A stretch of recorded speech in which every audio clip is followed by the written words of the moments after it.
Good evening and welcome to this Prior Lake City Council meeting of Tuesday, June 23rd. If you would please stand, join me in the Pledge of Allegiance. I pledge allegiance to the flag of the United States of America and to the republic for which it stands, one nation, under God, indivisible, with liberty and justice for all. Good evening, and it's wonderful to see so many in the council chambers this evening. First item on our agenda is the public forum. The public forum is that opportunity for those in the council chambers to come before the city council and share with us anything that may be on your mind, with one lone exception, and that is at this time we cannot hear from any residents in regards or for any testimony that is better kept for a planned hearing or for a hearing that's already taken place. Also, I would point out that there are some business items, new business items on our agenda this evening, and those also would not be subjects for which we would accept comment during the forum. So with those exceptions, is there anyone that would like to come before us this evening? Sir, please, if you would go to the side lectern, share with us your name and your address for the record, and we look forward to hearing your testimony and your comments. Please. Okay, I was here about a year ago about the Mediacom monopoly that you granted, and I found out that Comcast is going to have their infrastructure in place in about 15 months so they can provide service here. And I called them up and I asked them, I gave them what kind of a package I wanted. And they said that would be $165 a month. Okay. So my first question is, why am I paying 74% more than that to Mediacom? 2 months of Mediacom gets me 3.48 months of Comcast. Now, I'm not an expert. Is it extortion, robbery, or what? Okay. If you don't believe me, call them up, tell them what package you want, and get a price. Okay? My second point is, I live by the post office. Tower Street from the post office to the stop sign is in horrible condition. If you turn left at the stop sign, that street is in horrible condition. That gets you to the stop sign at the back of the mall. If you turn right, that street is even in worse condition.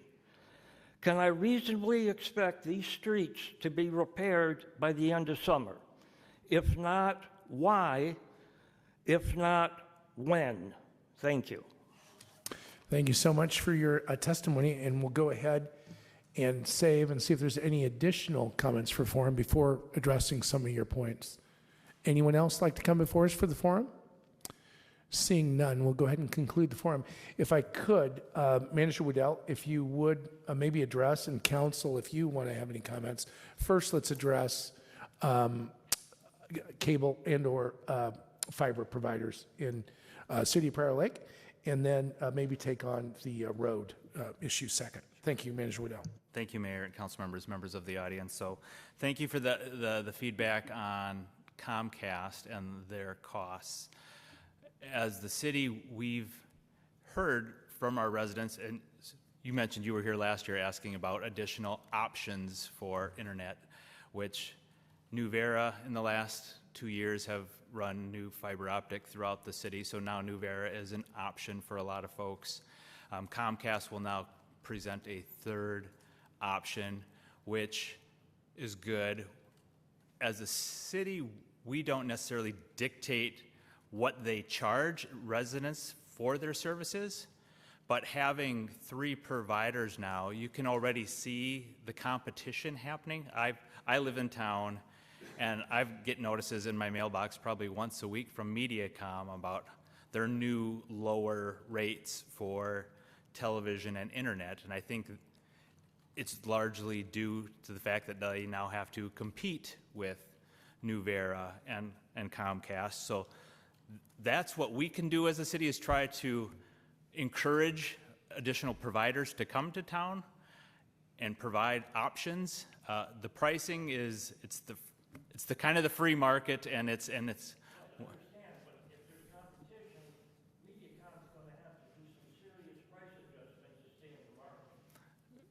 Sir, if I can, and again, points taken, but at this time, I'd like to maintain or not have a discussion going across the dais. Yeah, understood. Yeah, I thank you for your points on that. And they are going to have to, everybody's going to have to sharpen their pencils if they want to get business, because now there's a finite number of properties and there's 3 competing interests for those properties. So, and we are seeing that in MediaCom already.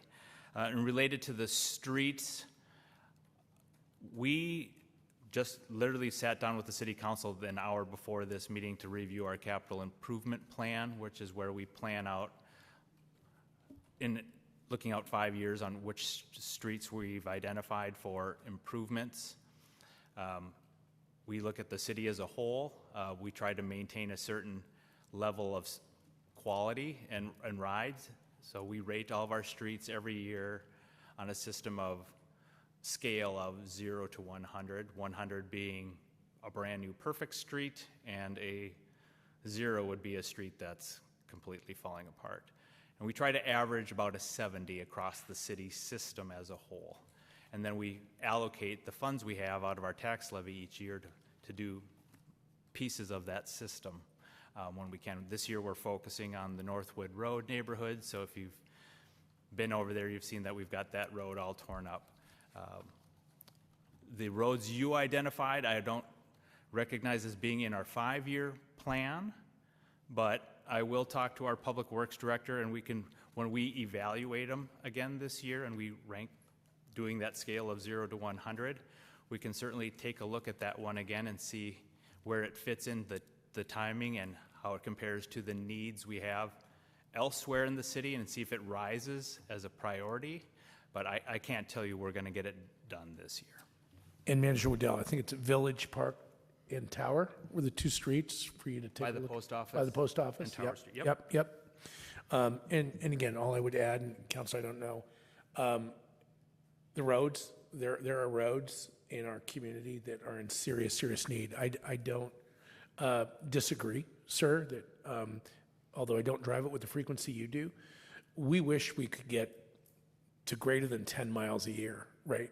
And the realities are, both fiscally as well as contractually, we're challenged to do so. But we're doing all we can to, as Manager Waddell said, maintain a level of quality that's expected of our Prior Lake residents. So we can always do better. Thank you for your testimony in that end, or to that end. Council, any additional comments? With that, I'd like to go ahead and move along to the approval of the agenda this evening. If there's no additions, modifications, I'd entertain a motion to approve as submitted. I move to approve the agenda as written. Second. Motion by Councilmember Churchill, second by Councilmember Braid to approve the agenda as submitted. All those in favor say aye. Aye. Aye. That motion carries. Bringing us to the meeting minutes, and that is the approval of the June 9, 2026 City Council meeting minutes. Again, Council, if no additions, modifications, changes, I would accept a motion to approve as submitted. I move to approve the minutes. Second. We have a motion by Councilmember Lake to approve the meeting minutes, a second by Councilmember Hellier. All those in favor say aye. Aye. Aye. Abstain. And 1 abstention. That brings us to the consent agenda this evening. I'd like to go ahead and hand that over to Manager Waddell to introduce both what is the consent agenda as well as those items before us this evening. Manager Waddell, please. Thank you, Mayor and council members and members of the audience. So our consent agenda is for those items that are considered routine or non-controversial. They're placed all together on the consent agenda. So unless the mayor or council member asks for an item to be removed for separate consideration, they're all approved together under a single motion, second, and a vote. If an item were to be removed for separate consideration tonight, it would be placed under item 10 on the agenda. So tonight we have the following items on consent. We have the approval of the claims listing. We have the approval of the building permit summary report for the month of May. Approval of the animal control services report for the month of May. A resolution approving the purchase of Prior Lake Fire Department turnout gear. Approval of the 2026 refuse hauler license renewals. And finally, the resolution authorizing the purchase and installation of network switches to complete the city's fiber optic ring. Thank you so much, Manager Woodell. Council, are there any items before us on the consent agenda that you would ask be removed? Seeing none, I would entertain a motion to approve as submitted. So moved. Second. Motion by Councilmember Braid, second by Councilmember Churchill to approve the consent agenda. All those in favor say aye. Aye. Aye, that motion carries. Bringing us to item 9A on our agenda this evening, which is a resolution authorizing the competitive negotiated sale of general obligation bonds, Series 2026A. And I believe we are going to have Finance Director Kleckner present to us this evening. Director Kleckner, we look forward to your presentation. Mayor and councilors, tonight we are asking the council to authorize the sale of general obligation bonds, Series 2026A. Proceeds from the bonds will be used to finance construction for Northwood Road Phase 1, project design and construction for Northwood Road Phase 2, project design for the Green Heights area, and facilities replacement and capital improvement projects. The estimated par amount of the bonds needed to finance these project costs is $5,045,000.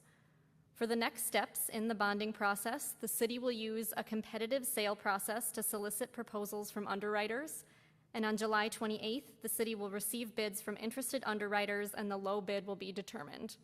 We anticipate closing on the bonds in mid-August. Northland Public Finance is the city's municipal advisor. Tammy Amdahl from Northland is here tonight, and she's available to answer any questions related to council approval of the bond sale.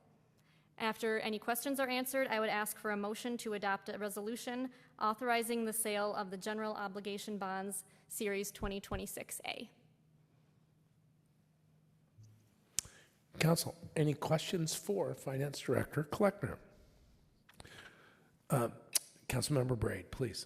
Not a question, I guess mainly a statement. I mean, this has been one we've been working on for years, right? Getting this project put together, and with the hard work and diligence of city staff, having the AAA bond rating will help us immensely. And all those years of work to get there, now we're starting to get the benefits of that. So I'll be in support of it tonight. Council, with that, I would accept a motion. I'll make a motion authorizing the competitive negotiated sale of general obligation bonds, Series 2026A. I will second that. We have a motion by Councilmember Braid, a second by Councilmember Lake to approve that sale. All those in favor say aye. Aye. Aye, that motion carries. That brings us to item 9B on our agenda this evening, and that is a resolution determining a commercial marina expansion does not meet the threshold for environmental review per Minnesota Rule 4410.4300, subparagraph 25. And I can see we have Community Development Director McCabe. And again, Mr. McCabe, we look forward to your presentation this evening. Thank you, Mayor. Good evening, councilors. So a little bit of background on this item. The DNR issued a permit to JKL Docks, which was Captain Jack's, in 2007 for the marina that was out in front of Captain Jack's, which is now Charlie's on Pryor. There were previous marina permits, but the 2007 and 2008 were the ones that were causing some questions here. That permit was amended the following year in 2008 for a 20-foot dock extension, but there's a discrepancy on the 2008 permit with the Exhibit A, which is the image that is shown on the right-hand side of your screen, and the cover letter. So the DNR cover letter identified a previously approved conditional use permit and DNR permits allowing for 81 boat slips on the property, but Attachment A has a dock exhibit with mooring spaces for 98. So this has been a question over the last several years of how many permits are actually, or how many dock slips are actually approved, what is the dock configuration that is approved. In 2015, Lakers Holdings, which is doing business as Charlie's on Pryor, purchased the property and they assumed the previous Captain Jack's permit. This image shows an aerial photo of the 2018 dock slip, which occupied approximately 4,100 square feet and had mooring space for 76 watercraft. The dock remained in that configuration for several years. And in 2023, Charlie's on Pryor purchased a parcel which is highlighted on your screen, Lot 19, Green Heights, First Edition. So that parcel previously was not owned by Charlie's on Pryor. It was in private ownership, and it was used as an informal, unpermitted essentially neighborhood marina for plus or minus 6 boat slips depending on the season. So later in 2024, that property was combined with the Charlie's on Pryor property, which extended the shoreline of the Charlie's on Pryor property by about 70 feet. So that following year in 2024, the marina was expanded with the new shoreland area and occupied an area of about 55,700 square feet and had space for approximately 97 watercraft. In 2025, the dock was reconfigured along the shoreline as well, still docking for 97 watercraft, but the area is about 63,800 square feet. To clean all of this up, Charlie's on Pryor applied to the DNR for an amendment to the previously approved permit. They wanted to account for the additional shoreland added with the combination of that adjacent parcel acquired a couple years earlier. They wanted to resolve the discrepancy between the identified number of slips on the cover letter and the number of slips in the dock configuration exhibit, and just kind of moving forward to clarify dock dimensions that are approved by the DNR, what is the dock configuration, what is the actual number of slips going in the future. So the Minnesota Administrative Rules has a few mandatory EAW categories that identifies areas where an environmental assessment worksheet needs to be completed.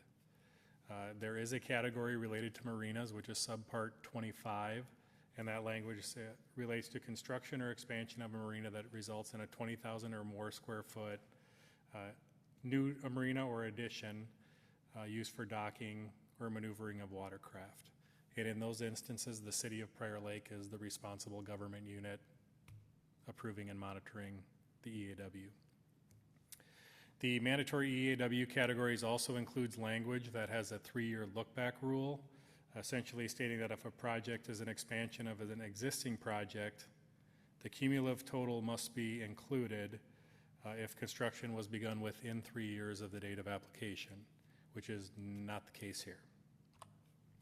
So the DNR has indicated to city staff that they will not, they're prepared to, but they will not issue the dock permit until the City of Prior Lake, as the RGU, makes an official environmental review determination. So that is what we are asking the council for this evening.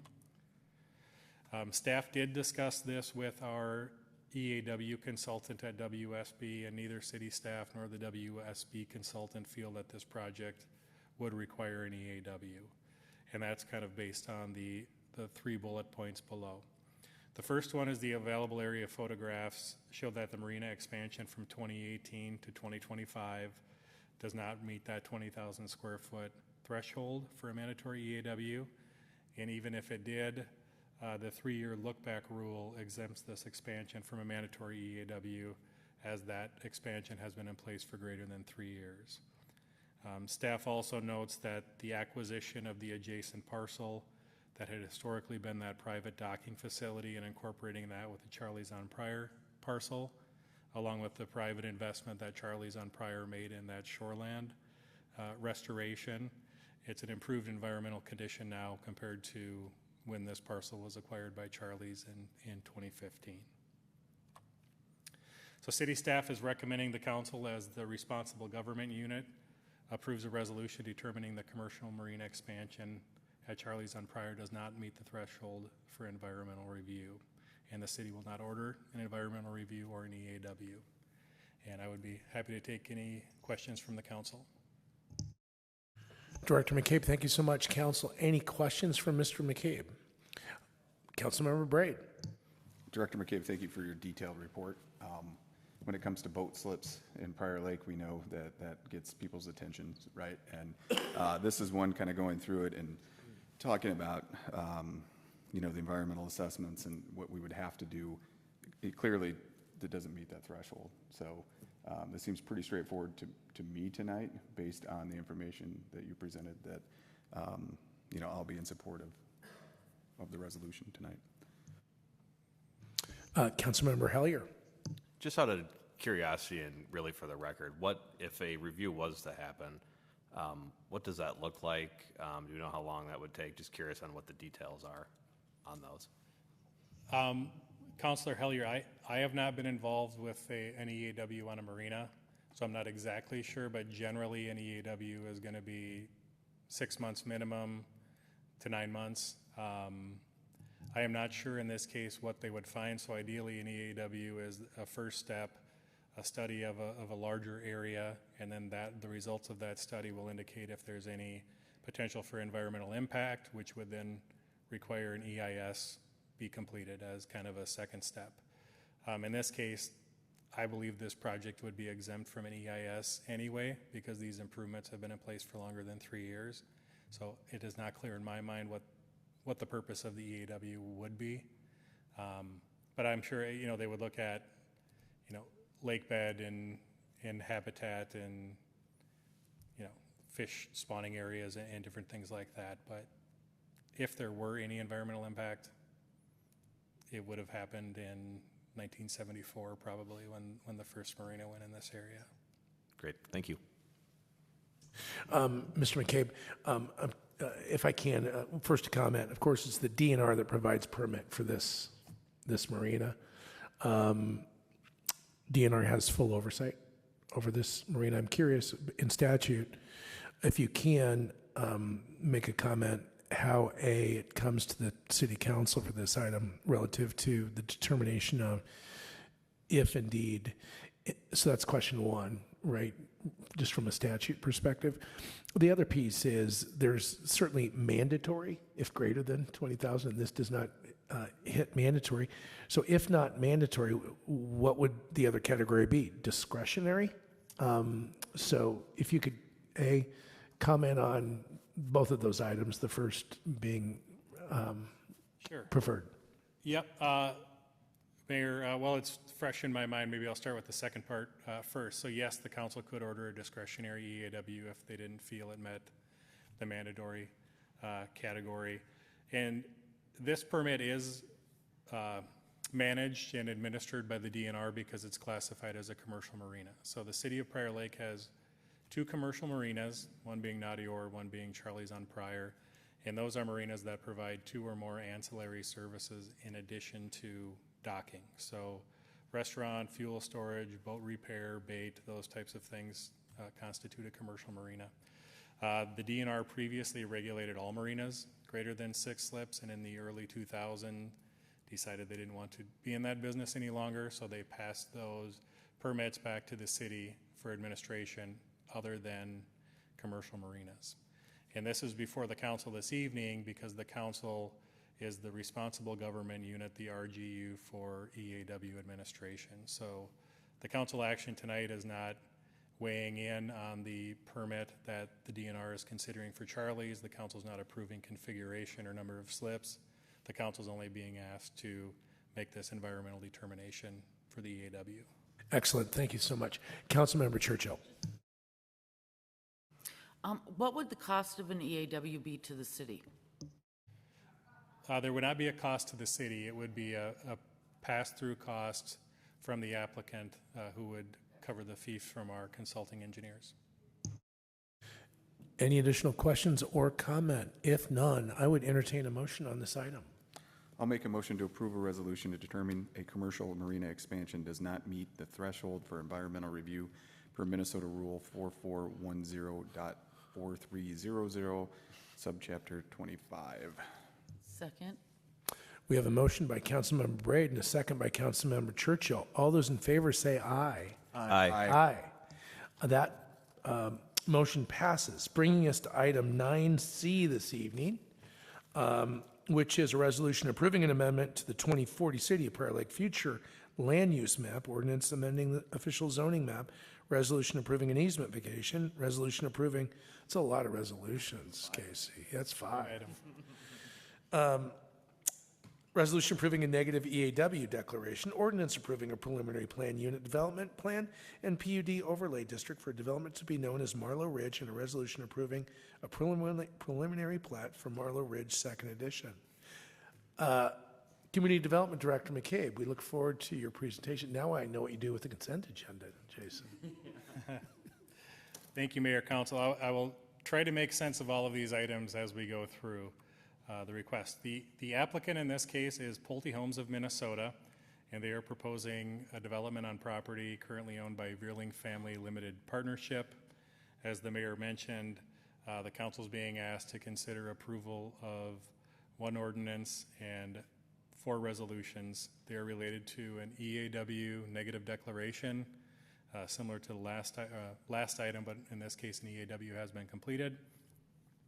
A future land use plan amendment, an amendment to the city's zoning map, an easement vacation, a preliminary planned unit development plan, and a preliminary plat for Marlowe Ridge Second Edition.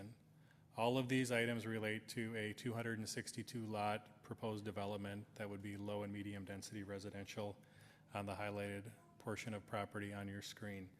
I will kind of break each of these requests down item by item and review them individually. So just as a reminder, a little background, the City Council approved a plat for Marlowe Ridge, which was recommended by the City Council in May.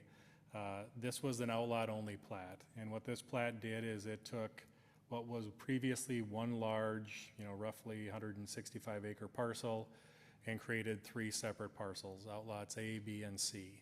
So outlot A on the north side of the screen is roughly 22.5 acres. It is guided for business office park, and the Veerling Family Limited Partnership will retain ownership of that parcel. Outlot B is what Pulte is proposing to acquire for the residential development that we're about to review. And then Outlot C is the lake parcel, roughly 55 acres, that is guided for low density residential, and the Veerling family will retain ownership of that parcel as well. So everything in the presentation tonight, everything in your agenda report only relates to Outlot B. There is no development proposals currently for Outlot A or Outlot C. So for the EAW, the Environmental Assessment Worksheet, the city is the responsible government unit. So in this case, an EAW was prepared to assess potential impacts and determine if an environmental impact statement was needed. So the EAW was filed with the Minnesota Environmental Quality Board, the EQB, and circulated for review to anyone who wished to comment, but also the required distribution list all received a notice. The city also published the notice of availability in the EQB monitor and on the city website in early May. The public review and comment period closed after 30 days. Comments were received, which are shown in attachment 13 of your council packets. Comments were received from the Met Council, the DNR, the MPCA, the Prior Lake Spring Lake Watershed District, and the Shakopee Metawakan Sioux community. So all comments were considered and responses were provided and incorporated into the EAW document. Based on the EAW, the responses to comments, and the findings of fact within the EAW, city staff is recommending that the council find that all requirements for environmental review have been met. The EAW has generated adequate information to determine whether the project has the potential for significant environmental impacts. The city has included proper mitigative responses, and mitigation will be required to be incorporated as part of the project. And based on the criteria in Minnesota rules 4410-1700, a finding that this project does not have the potential for significant environmental impacts, and an EIS is not going to be required for this project. The future land use plan map request, the image to the left shows the current land use guidance in the City of Prior Lake's 2040 comprehensive plan. There is roughly just under 28 acres guided for business office park, 42 acres for low density residential, and 18 acres for medium density residential. The developer is proposing an amendment which would have 34 acres of low density residential, 52.5 acres of medium density, and 1.3 acres of business office park, which would be the north half of the Fountain Hills right-of-way business office park. So Prior Lake values the preservation of commercial industrial property. It's an important asset to our community. It is needed to diversify the tax base. Re-guiding commercial property for residential purposes is rare. I cannot recall a time in recent memory where the council where the planning commission recommended or the council approved it. But in certain cases, it may make sense, and staff believes this is one of those. So staff supports this request for amendment primarily because the business office park acreage south of Fountain Hills is largely covered by wetland and buffer area. So there's about 10 acres of buildable property that we have guided for business office park. That 10 acres I kind of have highlighted on the screen here, and you can see that there are significant topographic challenges where the high point at the southeast portion of the site is at a 936 elevation, and where the street comes through is at about an 870. So this is dropping 60 feet over a very short area. So for commercial development to work, there would need to be a series or very large retaining walls to get a relatively flat commercial pad that commercial or business park or industrial would require, where it's a little bit easier to navigate with a residential development where you can have more flowing topography. Onto the zoning map, much like the comprehensive land use plan map amendment, the developer is requesting to amend the zoning to match land use guidance and to match their development proposal. So there's currently a mix of low-density residential, high-density residential, neighborhood commercial, and business office park on the subject property. The developer is proposing to re-guide the western half roughly of the parcel for R2, which is our medium-density residential, and the east half is R1, which is low-density residential. So the line shown here, the curving line on the exhibit, is a proposed north-south collector street. So the medium and low-density residential would be divided at the center line of that right-of-way. So Prior Lake City Code addresses amendments to the zoning map. It's a process that is very similar to our land use map amendments. So if the future land use plan amendments are ultimately approved by our city council and the Metropolitan Council, it would make all the sense in the world to amend the zoning map to match our future land use plan guidance. The permitted uses, the uses proposed as an R1 and an R2, which is a low and a medium density residential district, would be compatible with the surrounding neighborhoods in this area. Onto the easement vacation. So the city of Prior Lake acquired easements via condemnation proceedings in 1995. The easements are highlighted at the bottom of your screen. The applicant is requesting the vacation of the roadway drainage and utility easements, as they would no longer be necessary if this development is approved. So if approved, the final plats that the developer brings in would address all the necessary utilities. They would be relocating infrastructure. So these 1995 easements would not be necessary. The preliminary the preliminary planned unit development plan is shown on your screen. The site is just under 88 acres and just under 70 net acres, so 70 developable acres. Again, it's a 262 unit mix of low and medium density residential with topography ranging from 870 to 958 at the highest point in the southeast corner of the development. So there is a wide range of topography and changing elevation. The developer is proposing 4 different housing types. I will review each of them quickly. So the first is a townhome concept where there will be, moving back to the exhibits, the townhomes are proposed along Carriage Hills Parkway, along the southern portion of the development. There is a twin home concept that we will see that is located south of Fountain Hills and west of the north-south collector. And then on the right-hand side, there are 2 different housing pad styles for single-family detached homes, a 65-foot lot and a 75-foot wide lot. So the townhomes are targeted towards first-time homeowners, singles and couples.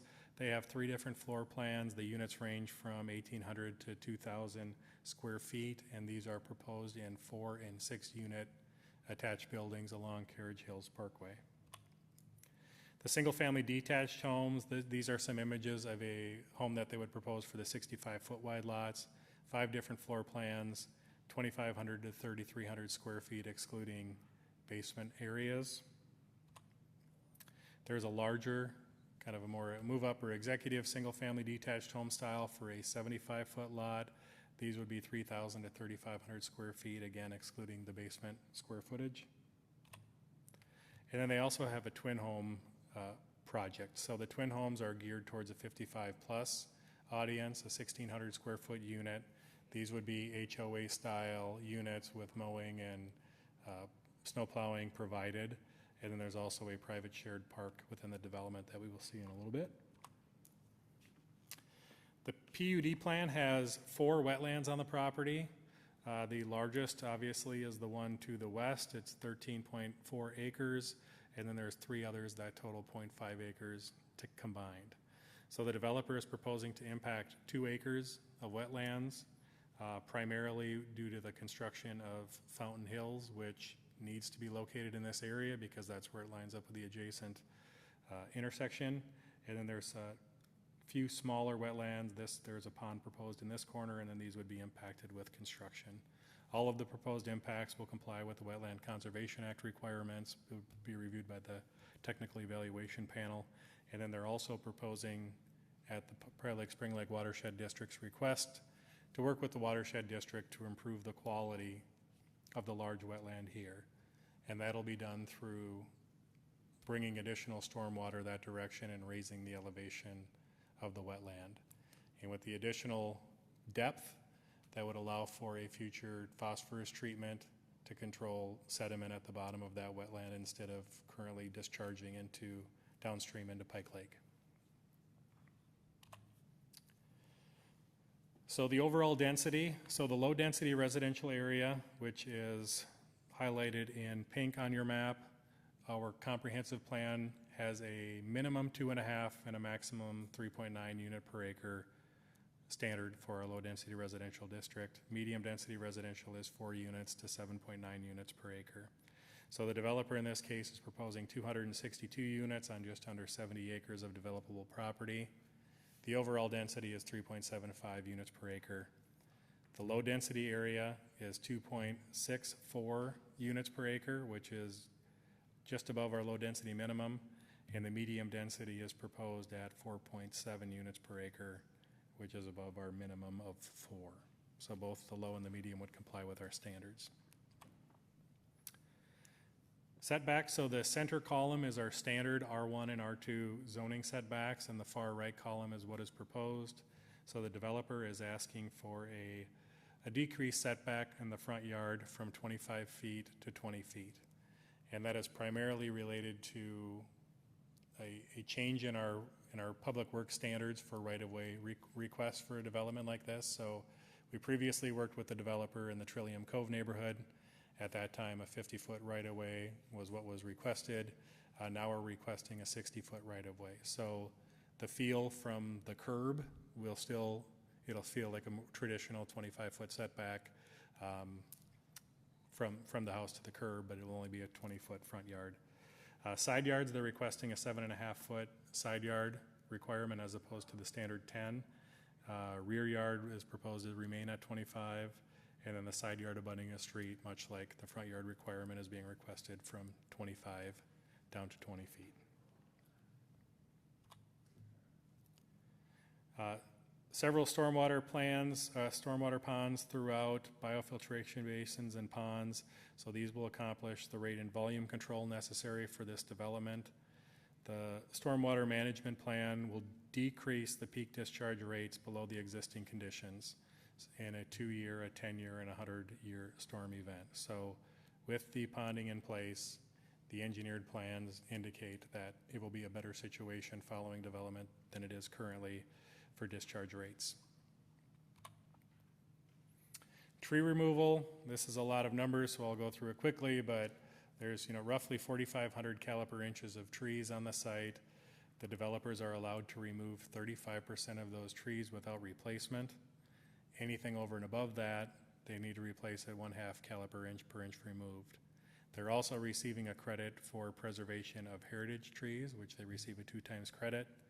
So that all adds up to 482 inches of required replacements, and the developers are proposing 1,150 inches. So above our replacement requirement, and they have a nice mix of overstory coniferous and ornamental trees planned. The streets, so the developer will be dedicating and constructing Fountain Hills, which is a collector street, east-west. So Fountain Hills currently terminates on the northeast portion of the property. They will connect to County Road 21. They will also be dedicating and constructing Surrey Lane, which is a north-south minor collector within the subdivision. And then all local streets will dedicate a 60-foot right-of-way and provide a 32-foot wide curb-to-curb street. And all streets and cul-de-sacs have been reviewed and will be constructed to our public works and engineering standards. Sidewalks and trails, don't need to spend a lot of time on this one. You can see highlighted in red, they have sidewalks and trails all the way through their neighborhood, providing good pedestrian and bicycle connections. So overall, with the PUD request, the developer is requesting a planned unit development overlay district for exceptions to minimum lot width, lot area, front, side, and corner side abutting street setbacks.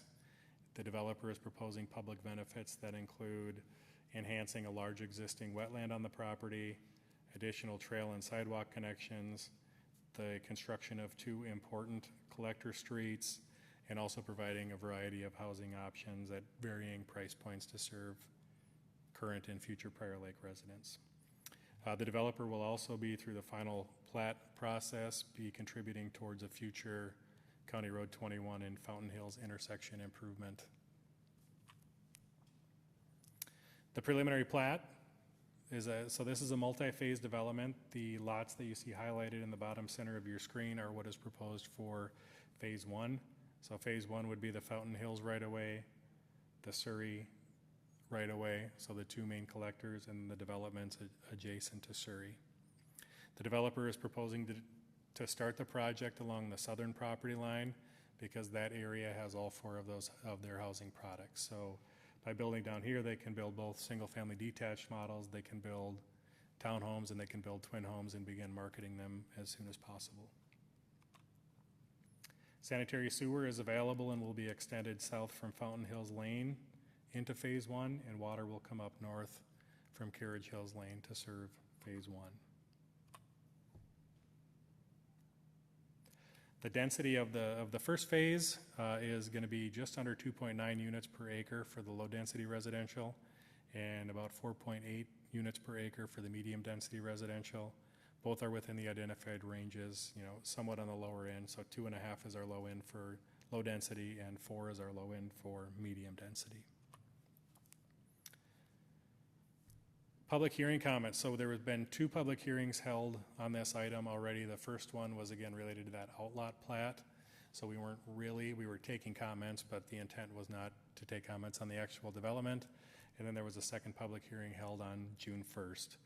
I would like to compliment the Planning Commission that I thought did an outstanding job navigating a very lengthy, about 3-hour public hearing just on this item.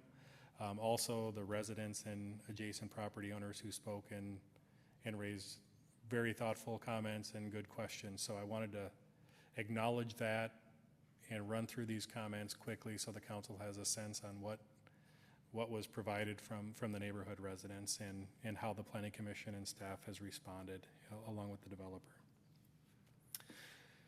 So comments on density. So we got a lot of folks that talked about the overall number of units because 262 is a large number, and then some felt it was too dense as an overall development. So we were asked on the first public hearing item with the outlot to provide a comparison of other developments similar in the city of Prior Lake that we've approved recently.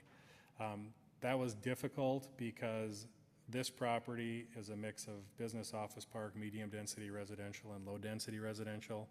And most every other project we do, it's either medium density or it's low density. So we don't have a truly apples to apples comparison, but we have some to provide some context. So Trillium Cove was another one just further east of this development, south of 42, that Pulte Homes completed several years ago. That was only guided for low density residential, but it was of similar size at 207 total units, and it did include a mix of 142 single-family detached and 65 townhomes. That overall density was 3.4 units per acre. Haven Ridge, which was an M&I and Winkler land project, primarily M&I homes, that was guided again for low-density residential. That's at 3.8 units per acre, and that's 165 single-family detached villa-style homes. And then Summit Preserve, north of 42, east of Crest Avenue, that one was guided for medium density, so in that 4 to 7.9 target range. That did include a mix of 122 townhomes and 71 single-family detached, and that was nearing 5 units per acre. And again, this development is overall 3.75 units per acre, so a little bit less than M&I homes, a little bit more than Summit Preserve. But this includes both medium and low density. So the low density area east of Surrey Lane, which is the pink area, again, that's 2.65 units per acre, and the medium density is going to be in that 4.7 range in the green to the west. We did get comments at the public hearing about parks. Marlow Ridge, staff is not requesting a park. They are proposing a 1-acre private park for the benefit of primarily, it's going to be in that side-by-side twin home area of the development. It's not a traditional park with playground structures and that, but it'll be more of a social gathering space. So the city is not seeking additional parkland, as the council is aware, in areas that have existing parks to serve them. So based on the failure of the park referendum vote, the lack of funding to develop and maintain existing parks, and recommendations in our park and trail system plan. So following the rejection of the park levy, the city shifted its focus to identifying opportunities to enhance our existing parks with limited funds. Unless there is not a park in close proximity, then the city would look at creating a new park. Again, I'll go through this quickly because the council is very familiar. It's a fairly fresh report, but our park and trail system plan showed that in most instances, Prior Lake far exceeds recreational standards for parks and amenities that are expected of a community of our size. So a few examples is the National Recreation and Park Association would recommend 1 park per 1,900 residents. Prior Lake has 49 parks, so we have 1 park for 540 residents. We have much more acres of parkland, many more playgrounds, many more basketball courts, and many more basketball fields than are recommended by those standards. There are also 2 existing parks that would be available to serve this within the target 1/2 mile radius. So 2 high-quality neighborhood parks, Carriage Hills, which is a 5-acre park, has playground, picnic shelters, trails, half basketball court, volleyball court, and there's also Nob Hill Park, which is a 13.5-acre park with, again, playground, picnic shelters, trails. That also has wetlands and larger areas of open space and wooded areas.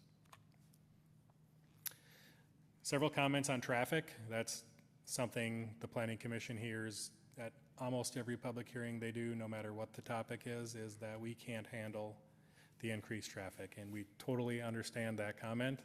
It is very reasonable to have that reaction, but in this case, we have internal information, and the developer also did a traffic impact study. So Carriage Hills Parkway is a major collector designed for 6,000 to 9,000 cars a day, and it carries about 1,900 currently. So the traffic impact study completed for this development, so that also anticipated the commercial development north of Fountain Hills.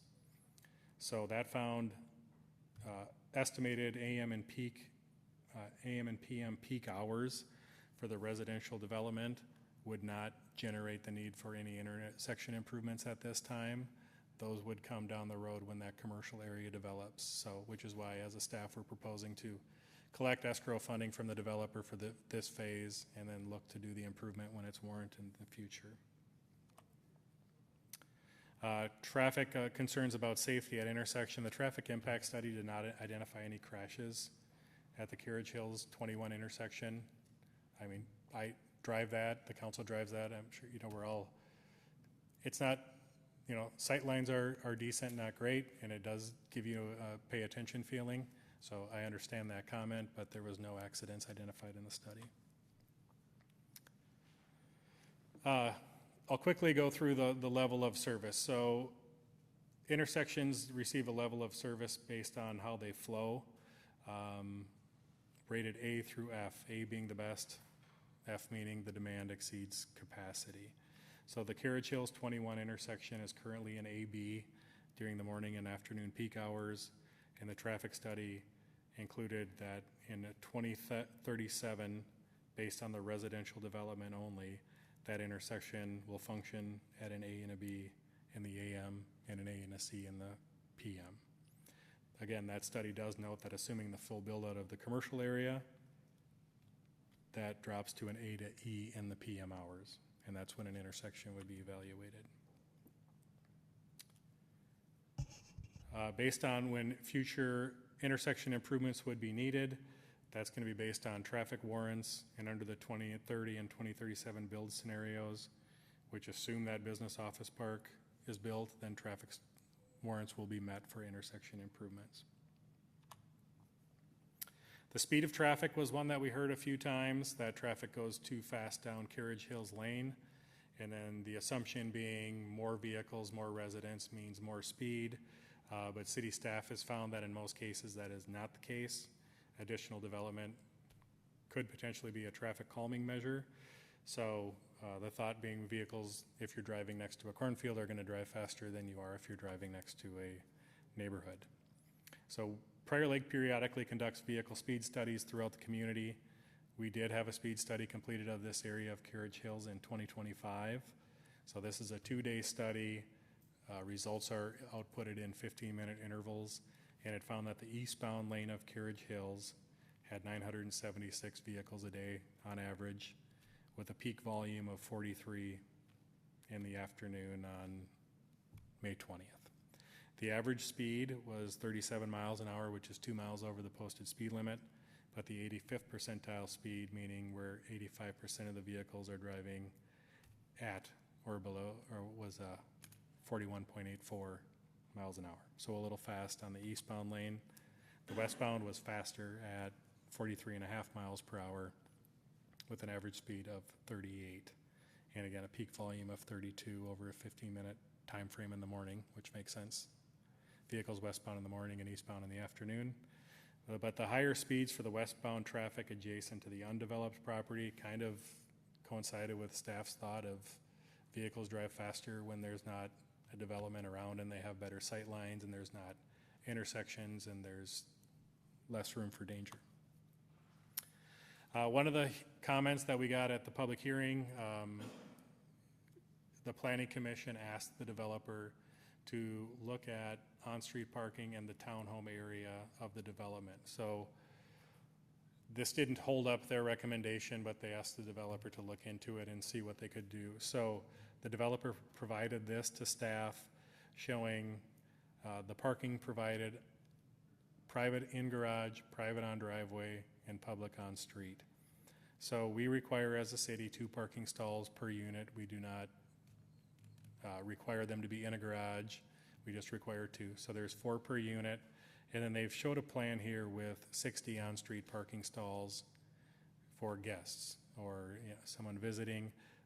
That does have parking on both sides of the 2 access streets here. If they just did parking on one side, then they would be at about 50 off-street parking stalls to support these 96 units, I believe.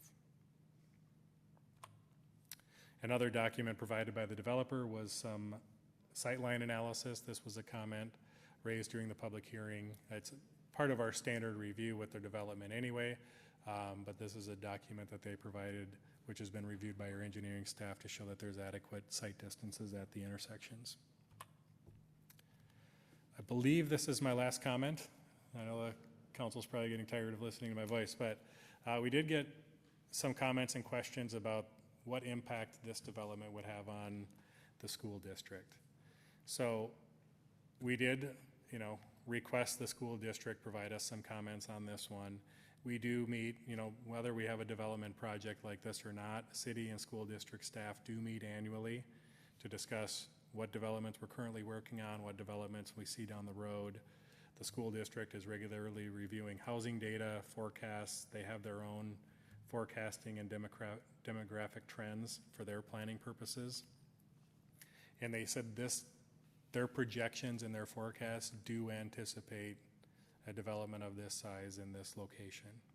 So the Prior Lake Savage Area School District is currently experiencing enrollment declines about 0.5% per year. So their comments back to the city were residential growth can help stabilize enrollment and provide per pupil funding needed to support staffing and programs. They did indicate that Marlow Ridge was anticipated and is not expected to create any overcrowding issues. And then this area would be served by Jeffers Pond Elementary, which has capacity across grade levels to accommodate this enrollment. The Planning Commission public hearing on June 1st considered 5 items of the 6 on your agenda this evening because the EAW negative declaration does not go to Planning Commission for review and approval. But again, thank you to the Planning Commissioners for their very diligent deliberation and discussion. Following that, they did recommend approval of all 5 items they considered on a 5-0 vote. And staff's recommendation is on the screen.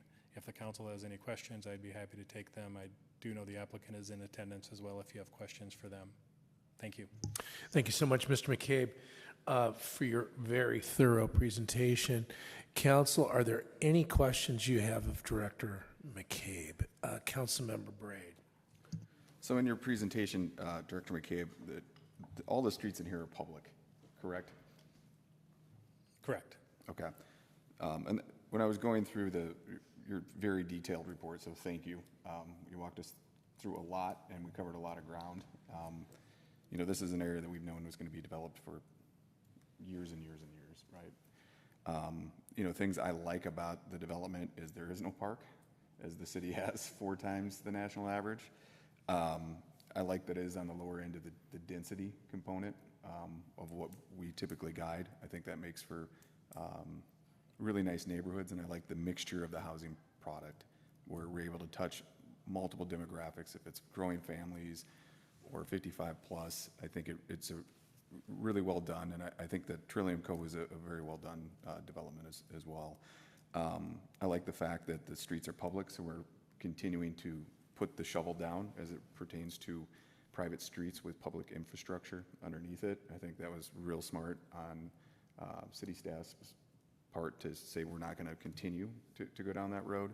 And I like that the traffic component has been addressed. Because when I look at the streets and the collector and the main arterials, I mean, this whole area has been designed for this development or a development like this for years. You know, the heartburn is the business zoning to residential.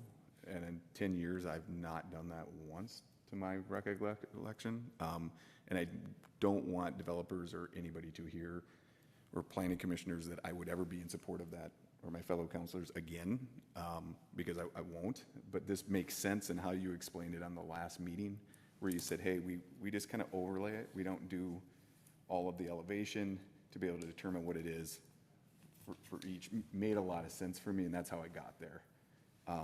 So a lot of that makes sense to me. You know, I think it'll be a pretty good development moving forward. So thank you for the detailed report. You answered all my questions. So, Council, any additional comments? Councilmember Lake. Just thank you for all the work that goes into it. I think we often don't realize what it takes to, you know, get here. The staff, the developer, the residents, the council, and we still have years of work to do before this fully develops. So thank you for that. And as Councilmember Braid said, that we're very protective of our commercial space here at land in Prior Lake. And but we're also logical, and this makes a lot of sense. We're going to get more out of it than trying to preserve that little chunk with topographical challenges. So I'll be in support of this. Thank you. I've got some comments. Actually, I was going to see if the developer might stand for questions, if I can, not to put Mr. Hoyer on the spot or Pulte, but I do have one question. I'm going to be in support of this project. So just to let you know, very much so in support. And I've got some nice things to share, quite honestly. First, I want to thank the family. The development of this property, that you've shepherded over this land for, hold up fingers, how many generations? It's a number of years. And I want to thank you. 1864. So there's, again, I'm going to struggle with it. Somebody give me the number, 150? Well, it's a bunch of years. So first off, thank you. Pulte Homes, working through this plan use development, you've done a fantastic job in meeting the city, as Mr. Braid said, parks. We don't need any additional parks. However, we do have some park amenities that do need to be completed for the benefit of the residents in this Marlow Ridge, for the benefit of. One of the things that this project's going to unlock, quite honestly, is going to be the ability for our residents to traverse as pedestrians or bicyclists all the way around this community. That's what this neighborhood is going to enable as part of the longer vision of this. So that's a huge add. The other thing is you were very attentive to the demands this will put on our road network. And the traffic study included that, and they're set aside for that if and when, and if I may, thank Pulte Homes for that as well, Mr. Hoyer. Thank you. That this, as we know, as it builds out in totality, it's going to impact the surrounding road network. You've seen to that, and I thank you. And I, too, am favorably, the very first project that came before this council when I was elected was Trillium Cove. And the three different housing types, I'm going to lead up to my lone question that I'm going to have for you, really hits the demographic demands that I hear about in this community. So again, I have no reason to believe other than the absorption of these homes is going to fill out very quickly. Casey, if you would pull up the high density where the Planning Commission asked about the parking. And and I think you're going to know where I'm coming from on this one. Perfect. Right now, as you, in your analysis, marketing analysis on this housing product type, if I may, Mr. Hoyer, what do you see the buyers or the inhabitants of these homes want to have in the way of parking? What are they asking Pulte? Because I do see you're providing 2 covered garage spots and you're providing 2 driveway spots for each one of those residences. Dare I say, is that too much parking? Based on what you're hearing, and you know the sorts of questions we get in St. Paul, so you know the genesis of my question. Yeah. So if you would please comment on the parking for this housing type and how it is that you believe this fits what you're going to hear from your Mr. Mayor, City Council, thank you. It's great to be here this evening. City ordinances on guest parking and parking in general for townhome neighborhoods varies considerably. They're generally from, don't hold me to this, but something like a quarter stall per unit to a half a stall per unit. This is 96 units, half is 48, if I'm doing my math right. And we have 60, so that leads us to be comfortable. Sometimes when cities have, at the low end of that, the quarter per unit, sometimes we're not comfortable with that, and we want to be a little bit higher. So we base this on our experience in the past, like cities have learned on their residential roads and how they design them, from the past. So we're comfortable with this. From our experience, this is more than what cities typically require, and we're very comfortable with it. Wonderful. Well, that was my lone question, because indeed the housing types in here, again, I know are going to meet the demands, and wish you nothing but success. And thank you for working with the city. And again, my thanks to the family. my thanks to all that participated. With that, you're more than welcome to take your seat. And council, I would look to you to make a motion on. Mr. Mayor, can I just apologize for something? Oh, please do. When we met in January, I think I told you all that we'd never need a traffic signal at Fountain Hills Drive and Eagle Lake Avenue. I was wrong. It's still a chance it's not going to be required depending on the business office park and those users and whether or not it's enough to trigger that. But I was probably wrong. So I wanted to go on the record and let you know that.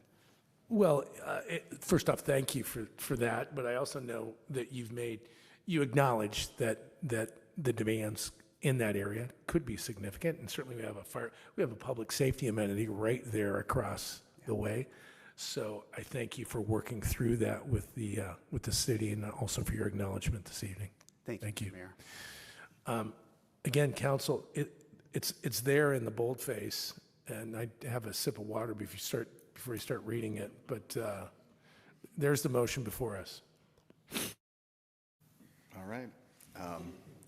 I'll make a motion to approve a resolution approving a negative EAW declaration, a resolution amending the 2040 City of Prior Lake Future Land Use Map, an ordinance amending the official zoning map, a resolution approving an easement vacation, an ordinance approving a PUD overlay district for a development to be known as Marlow Ridge, and a resolution approving a preliminary plat for Marlow Ridge Second Edition, conditioned upon the developer addressing staff comments in the May 19th, 2026 memorandum. And I'll take the easy road. I will second that. Motion by Councilmember Braid, a second by Councilmember Lake. All those in favor say aye. Aye. Aye, and that motion carries. Council, that brings us to the final agenda item, which is our councilmember liaison updates, item 11. And again, true to our past, Mr. Hellier. Thank you, Mayor. Council, on the 12th, I attended the SCALE meeting where we got a legislative update on the end of session and had a spirited conversation about bonding projects or lack thereof. On the 18th, the Community Engagement Committee met. We took a tour of the public safety facility at the SMSC, and then also got to tour Flame and Flora. That was on the 18th. And then yesterday I had my agenda review with Councilor Braid.